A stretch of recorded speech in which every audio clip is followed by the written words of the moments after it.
लोगोसे गुबुन राजखान्थि दोलोआ जाय बिथांमोना बिजाथि मोननो हास्थायदों बे बिथांमोना साखाफारा जागासिनो दा नोंथां बेलायाव माबायदि बिसायख'थिया खाथियाव साफिनाय लोगो लोगो मोनफ्रोमबो दोलोआ गाव गावनि हानजा दोलोखौ लानानै बिथांमोना साखाफारा जादों।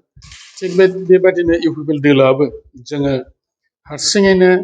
बे फैबाय थानाय आसाम बिसायख'थियाव एसेमब्लि बिसायख'थियाव जोङो नांनो थाखाय आवगायदों, थियारि जादों आरो मोनफ्रोमबो जोंनि बियाबफ्राव जोङो जोंनि जेरखम खामानि मावनांगौ जोङो एक्टिभलि खामानि मावदों जोंनि वार्कार बिथांमोनहा।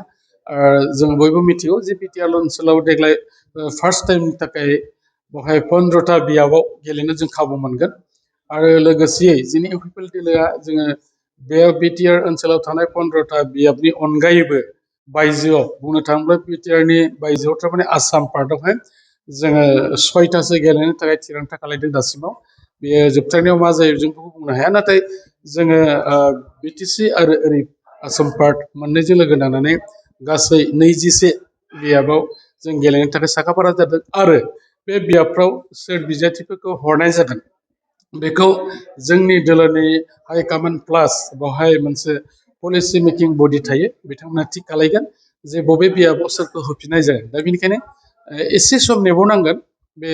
साननै सानथाम समनि गेजेरावनो जोंनि बिजाथिफोरखौ जों थिग खालायनानै गासैबो मुं फारिलाइखौ फोसावनाय जागोन।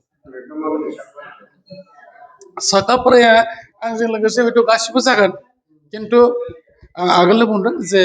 जाय हाइकमान्डआ जायखौ हरगोन बेनो बिजाथि हिसाबै फसंजागोन आरो बिनि थाखायनो जोङो दोलोनि जानानै बयबो खामानि मावगोन।